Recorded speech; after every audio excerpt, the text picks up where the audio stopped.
रतनगढ़ नाम के एक राज्य में एक धनी व्यक्ति रहता था। उसका 3 बेटे थे। पहले 2 बेटे ने दूसरे धनी व्यक्ति के पुत्रियों के साथ शादी कर ली थी।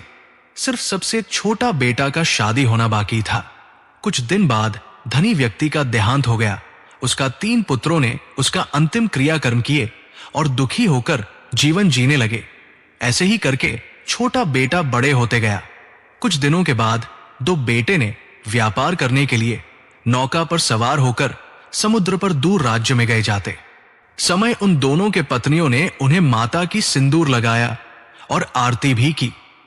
नौका सज किया गया जाते समय वो अपनी स्त्री और छोटा भाई से पूछा कि व्यापार करके आते समय किसके लिए क्या लेकर आऊं। बड़ी स्त्री ने कहा कि मेरे लिए एक साड़ी लाना जो कि सबसे सुंदर हो, जहां सोना हीरा और मोती की काम किया हो। रंग की साड़ी देखकर सब लोग खुश हो जाना चाहिए। यह सुनकर बड़े भाई खुशी से सम्मति दी और छोटे बहू को पूछा कि आपके लिए क्या लेकर आऊं।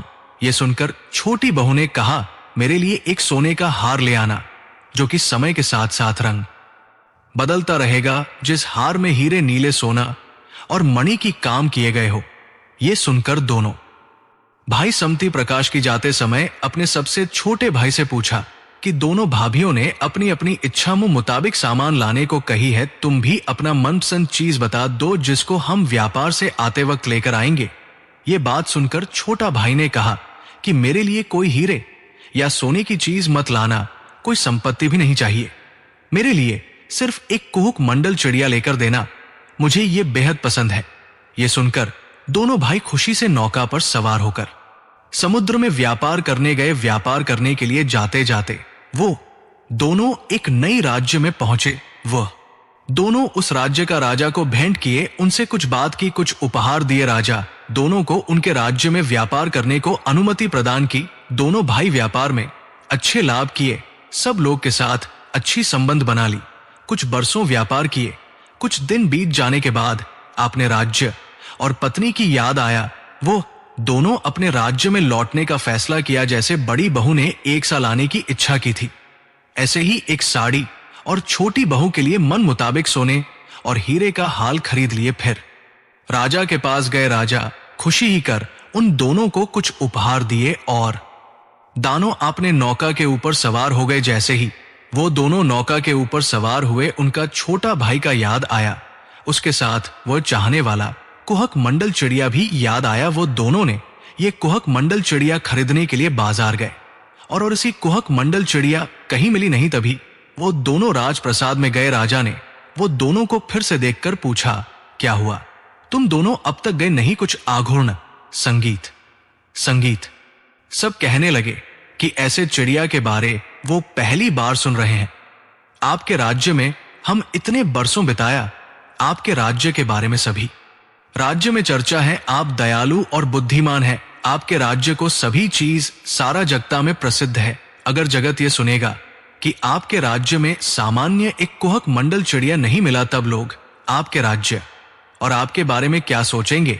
इसलिए हम फिर से आपके सामने आए ताकि आपको ये सब बता दूं। राजा अपनी राज्य की प्रशंसा सुनकर अत्यंत खुश हो गए। खुशी खुशी में दोनों भाइयों को बोले कि ठीक है, तुम दिनों सिर्फ 1 सप्ताह और इस राज्य में रुक जाओ। मैं 1 दिन के अंदर तुम दोनों को कुहक मंडल चिड़िया का कर दूंगा। तुम आज राजमहल में अतिथि कक्ष में विश्राम करो। राजा के आदेश पर राज्य में घोषणा हो गया, राज्य में जो भी चिड़िया पकड़ने वाले हैं अभी राज्य प्रसाद के सामने राजा से मिलो। सब चिड़िया पकड़ने वाले राज्य प्रसाद के सामने आ गए। राजा ने सबको आदेश दिया कि अगर तुम सब 2 दिनों के अंदर कुहक मंडल चिड़िया लाकर नहीं दोगे तो सबको फांसी मिलेगा।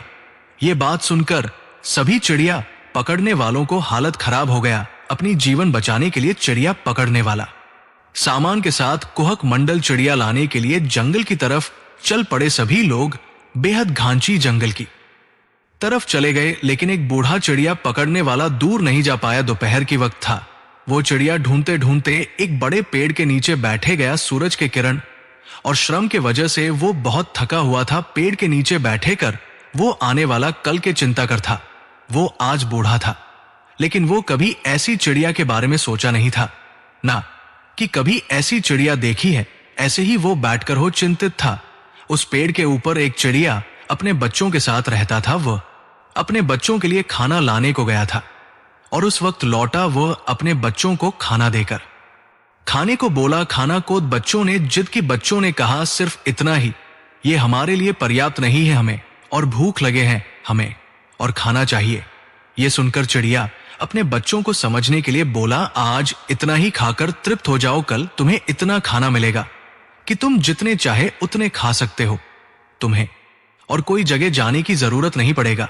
जितने दिन, जितने पक्ष, जितने बरसों खाना है खा सकते हो। यह सुनकर चिड़िया की बच्चे आश्चर्य हो गए।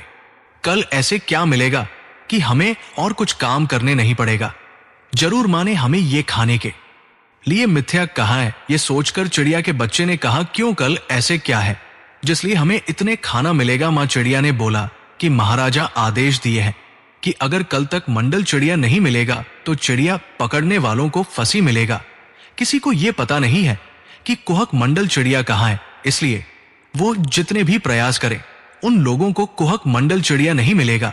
ये बात सुनकर चिड़िया के बच्चे ने पूछा क्या तुम्हें पता है कि कुहक मंडल चिड़िया कहाँ है? ये सुनकर मां चिड़िया ने बोला हाँ मुझे पता है। बच्चों ने पूछा कहाँ है? मां चिड़िया ने कहा हम जिस पेड़ के ऊपर रहते हैं उस पेड़ के ऊपर एक और खूबसूरत और बुद्धिमान चिड़िया रहता है जिसका नाम कुहक मंडल चिड़िया है। इस बात को कोई नहीं जानता, इसीलिए किसी को ये नहीं मिलेगा। ये बात तुम किसी को मत बताना, नहीं तो तुम्हें खाना नहीं मिलेगा। चिड़िया की ये बात उस बूढ़े ने सुन लिया।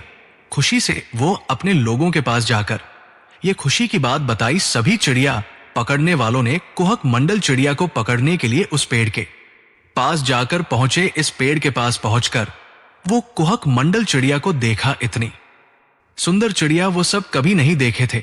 वो इंसान की तरह बात कर सकता था, कभी छोटा हो जाता था तो कभी बड़ा हो जाता था। कुहक मंडल चिड़िया अपने साथ लेकर चिड़िया पकड़ने वालों ने राजा को दिया। राजा ये देखकर बेहद प्रसन्न हुए। चिड़िया पकड़ने वालों को उपहार के स्वरूप सोना, वस्त्र और खाने को दिए। सभी खुश होकर अपने अपने घर चले गए। राजा ने कुहक मंडल चिड़िया को लेकर दोनों भाइयों को दिया। दोनों भाई ये देखकर बेहद प्रसन्न हुए और राजा की प्रशंसा करते हुए अपने घर वापस आ गए। अपने घर आते ही दोनों बहुएं अपने अपने पति का आरती किए, उनसे प्रणाम किए। दोनों भाई अपने साथ बेहद धन रत्न लाए थे। बेहद प्रकार सामान के साथ साथ मिष्ठान भी लाए थे। वो सुंदर साड़ी जो कि हीरे नीले की थी और हार जो कि सोने और हीरे की थी वो दोनों बहू को दिए। कुहक मंडल चिड़िया को अपने छोटे भाई को दिए। सभी खुश थे, खुश होकर जीवन जीने लगे। कुछ दिन बीत गया। कुहक मंडल चिड़िया ने अपनी मालिक को बोला कि दोनों भाइयों ने शादी करके खुशी से जिंदगी जी रहे हैं, आप क्यों शादी नहीं करते? ये सुनकर छोटा भाई ने बोला मेरे लिए कोई लड़की मिल नहीं रही है, मैं किससे शादी करूं पिताजी? भाइयों का शादी कर दी थी, उसके बाद वो चले गए। जब मेरे लायक कोई लड़की मिलेगी तब मैं शादी कर लूंगा। ये सुनकर कुहक मंडल चिड़िया ने बोला ऐसे कैसे होगा? अगर आप मुझे अनुमति दोगे तो मैं आपके लिए एक सुंदर राजकुमारी लेकर आऊंगा। ये सुनकर छोटा भाई ने बोला क्या तुम इसे कर पाओगे? चिड़िया ने बोला मैं जरूर कर पाऊंगा, आप मुझे अनुमति दे दीजिए। छोटा भाई ने अनुमति देकर बोला जल्दी आना है, मुझे तुमरा याद आएगा। जल्द आने को वचन देकर कुहक मंडल चिड़िया उड़ गया। चिड़िया उड़ते उड़ते बहुत दूर चला गया, लेकिन एक मन पसंदीदा लड़की नहीं मिला। चिड़िया सोचा कि मालिक ने सही बोले थे। चिड़िया उड़ते उड़ते एक बेहद बड़ा जंगल पार होकर एक बड़ा समुद्र पार करके एक द्वीप पर पहुंचा। द्वीप में एक राज महल था। वो एक राजा भी था और उसका एक राजकुमारी भी थी। राजकुमारी अत्यंत सुंदर और गुणवती थी। कुहक मंडल चिड़िया जब राजकुमारी के पास पहुंचा तभी राजकुमारी अपनी केश को सुखा रहे थे। कुहक मंडल चिड़िया जाकर राजकुमारी के पास बैठ गया। इतनी सुंदर चिड़िया को देखकर राजकुमारी आश्चर्य हो गए, उसे अपना हाथ में लेने के लिए व्याकुल हो गए। जब वो चिड़िया को पकड़ने के लिए अपनी हाथ चिड़िया की तरफ की तभी चिड़िया ने उड़ गया। उड़कर राजकुमारी को बोला आप मुझे देखकर इतनी व्याकुल है, जब मेरा मालिक को आप देखोगे तो कितने व्याकुल ना होंगे। मेरे मालिक जैसा सुंदर और बुद्धिमान युवक को देखकर आप तो मूर्छित हो जाओगे। ये सुनकर राजकुमारी आश्चर्य हो गए और चिड़िया को साथ रखने को बोला। चिड़िया ने कहा अगर आप मुझे पिंजरे कैदे कर देंगे तो मैं नहीं जाऊंगा, राजकुमारी ने सत्य की कि वो कुहक मंडल चिड़िया को कभी पिंजरे में नहीं रखेगी। ये बात सुनकर कुहक मंडल चिड़िया राजकुमारी के पास आया। राजकुमारी उसे पास में बैठाकर अपने मालिक के बारे में पूछा। कुहक मंडल चिड़िया से धनिक पुत्र के बारे में सुनते ही वो उस मन ही मन प्रेम करने लगी। कुहक मंडल चिड़िया अपने मालिक के बारे में अच्छे अच्छे बात की बोला, आप जैसे सुंदर और गुणवती राजकुमारी के लिए भगवान मेरे मालिक को चुना है। राजकुमारी ये सुनकर बोली, मुझे आपका मालिक को देखना है, क्या तुम मेरी मदद करोगे? ये सुनकर कुहक मंडल चिड़िया ने बोला, ठीक है, मैं अभी जाकर मालिक आपके बारे में बताऊंगा और साथ लेकर आऊंगा, लेकिन तुम तक मैं कैसे पहुंच, क्योंकि तुम राजकुमारी हो और महल में रहते हो। अगर इस बात को राजा जानेंगे तो मुझे मार देंगे। ये सुनकर राजकुमारी बोली, ठीक है, मैं तुम्हारे मालिक से कल पद्म तालाब में मिलते हैं। ये सुनकर कुहक मंडल चिड़िया अपने मालिक को लाने के लिए उस राज्य की ओर चला गया। कुहक मंडल चिड़िया ने अपने मालिक के पास जाकर पहुंचा। चंद्रचूड़ यानी कि कुहक मंडल चिड़िया की मालिक चिड़िया को देखकर बेहद खुश हुआ। खुश होकर उसे एक बड़े पात्र से खाना को फल दिया। ये देखकर कुहक मंडल चिड़िया ने बोला, ये सब छोड़ो, मैं आपके लिए एक दिव्य सुंदर गुणवती राजकुमारी को देखकर आया हूं, जो कि आपके लिए ही बनी है। उसकी सुंदरता दुनिया भर में अद्वितीय है।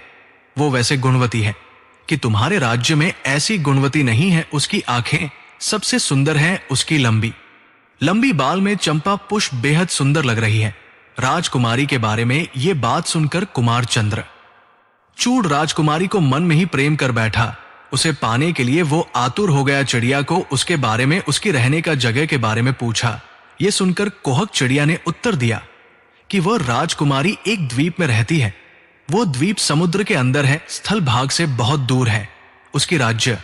ये सुनकर कुमार चंद्रचूड़ निराश हो गया। समुद्र पार होकर वह राजकुमारी के पास कैसे जाएगा?